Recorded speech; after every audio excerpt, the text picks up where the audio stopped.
My name is Emily D'Souza. I'm a fisheries scientist, content creator, and the co-founder of InnaSea Media. My name is Bree Dwyer, and I'm a creative director with a background in wild fisheries, and I'm the co-founder of InnaSea Media. If seafood wants to reach a different audience, then we need to market seafood differently. And that's exactly what we're doing.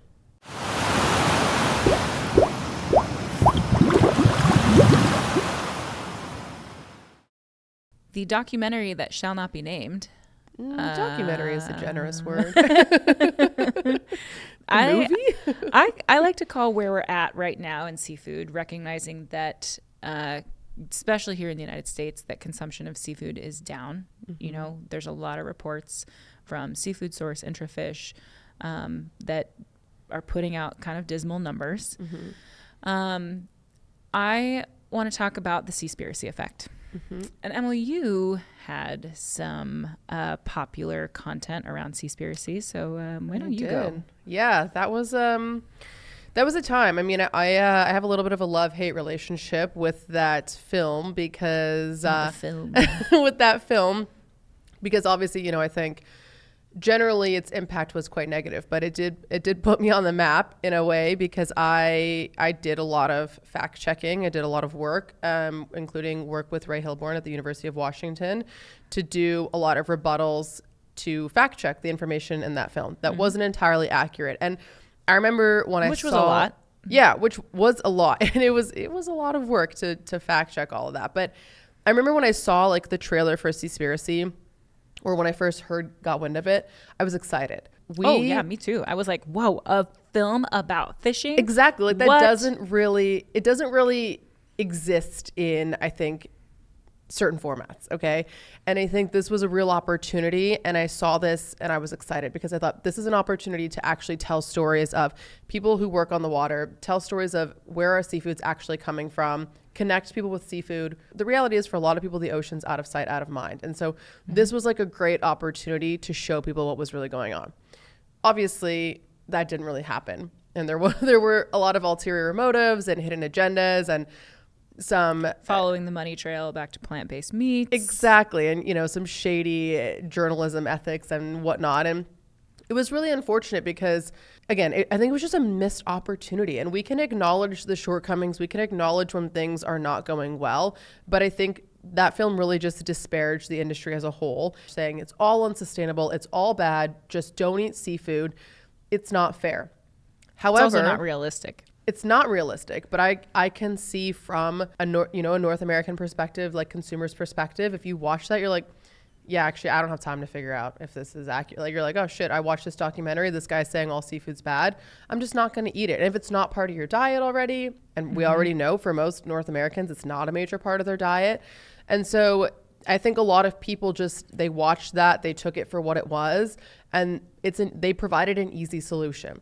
It's not an accurate one. It's not one that's, you know, based on scientific facts of what the seafood industry really is. But for the average consumer, it was an easy solution. And I think that's, you know, where seafood is falling short, providing easy solutions. But I think with Seaspiracy, that film came out almost 5 years ago now.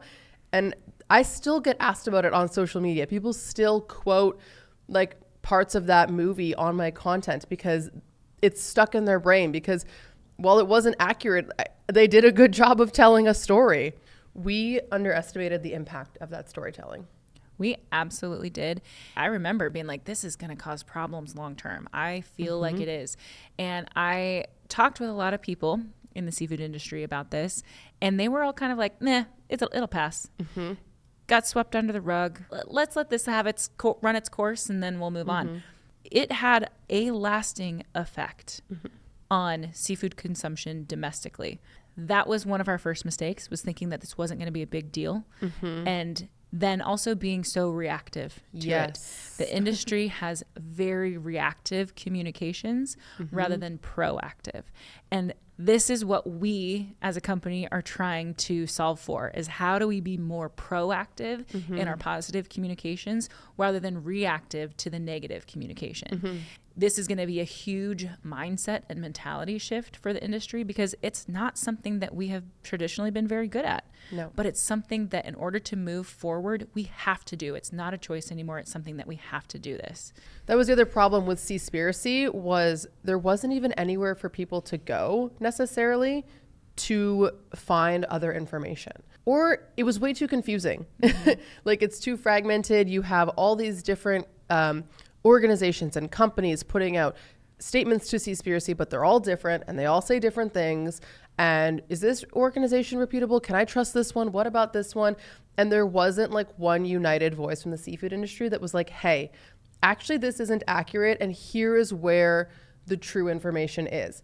And so as a consumer, if you're trying to, do a quick Google search to find other information, all you're bombarded with are this like fragmented information. You're probably also bombarded with a ton of news stories that aren't also entirely accurate. And you're just like, I don't have time for this. And so there wasn't an outlet for people to go find the actual information. And I think this is another thing that we're trying to address is how do we be proactive? How do we get this information out there before the next Seaspiracy? Because like we undermined it the first time. And I really hope that we learned our lesson and realize now that like we can't do that again. Like we need to be ready. We need to have the information out there. So when consumers Google, is farm salmon bad for you? Something other than Seaspiracy comes up. I think the other thing too is also accept when you have had failures and recognize that and take accountability for those failures and be like, you know what, we did have this experience that caused this negative perception, but you know what, we are working to remedy that and we are doing everything that we can because we do care. We want to do right by the people, the planet, and the resource. And I think that we need to carry that over to consumers. How do you get people to understand that like you truly do care, even when mistakes get made? You want to fix them. So the other thing Seaspiracy did is they drug seafood certifications through the mud and really eroded the trust, consumer trust in the certification process. We're kind of where we are now, partly because of that. The seafood industry has really relied on certifications in marketing strategy. I'm not saying that this is a bad thing, but I'm saying this can't be the only thing. Consumers don't look at certifications in seafood now and think, okay, this label on there means that I feel comfortable enough buying that seafood. They need more than that. They need to feel connected to the story. They need to know what the story is, and they need to have that transparency in order to actually feel like that seafood is not only good for them, but it's good for the planet. People are forgetting about the power of storytelling. If I see a brand with a really great story that I feel connected to, like you have me hooked. I'm committed to following along with this brand story. And I think this is like the one human constant. We've had the power of storytelling. We just need to be doing more of it. And I think giving consumers a way to feel more connected to what they're buying. I think that's really what leads to purchases. Like again, now for sure. Absolutely. Yeah. Like these are, again, labels and claims and package, like cute packaging is absolutely an asset and a tool, but people want to know more. They want to feel connected. They want to know about the fisherman or the farmer who's out on the water. They want to know, what does the boat look like? Where do they sleep? What do they eat on the boat? Like how long are they out there? What are the conditions like? Do they get seasick? Like these are insights into the lives of fishermen and farmers that I think isn't really told. Yeah, it's getting a little bit overlooked. And I think that those stories of the people who work on the water are really what we know how to tell the best. Like that's what my background is rooted in. That's what you really started to dive into. The two of us coming together to tell these stories from different layers and different levels, like we're able to provide our clients a visual asset library that hits a lot of important points, all the way from social media influencer style content all the way up to professional assets that you would want to throw on a billboard. Even backing up a little bit too, like sometimes when we're working with clients, getting out on site allows us to really know to develop their brand story. Yes. Because sometimes clients don't know what their brand story is. And if they can't articulate it to us, how are we supposed to know? But when we're able to go get on site with our clients, we really get to ask a lot of questions. We get to see firsthand what the experience is, and we can help develop that brand story for them if they don't know what it is.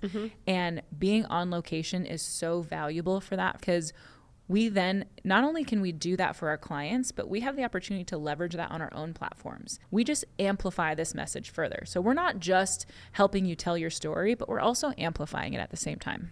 Absolutely. And I think, it goes back to, again, the engaged community that has trust in us. Like we both have that established community, that established audience who turns to us for guidance on seafood, who is looking for us to tell these stories of people who work on the water. And so I think when we're able to do that for our clients, you know, they are getting what they need. They're getting that brand story, that brand strategy. They're getting the assets that they need to put on their website, to put on their social media, to put on a billboard if they want. But then they're also getting this additional level of amplification of marketing. We are, I think rightfully so, very strategic about who we work with also. And I think, we're really looking for a values alignment. I think that's important to us. I think, InnaSea Media is a company that was founded on values, coexistence being one of them. And so I think that's important to note too, that, the people that we work with share these values, and we want to work with people who align with us so that when we are amplifying their message, it is going out to this community who trusts us and they feel connected to these companies in the same way that we do. So we want to work with people who also do the right thing. And for us, do the right thing means doing right by people, planet, and resource. Mm-hmm. There are a lot of companies that are, and those are the stories we should be amplifying, because what's going to happen then is we're going to be setting a new standard. We Absolutely. should be constantly trying to set the bar higher and higher for the seafood industry. So that way other companies are like, well, that's the bar now. We got to start working towards that. Mm-hmm. Because we're only going to get better as an industry if we start collectively working towards that together and then championing those companies. Mm-hmm. No notes.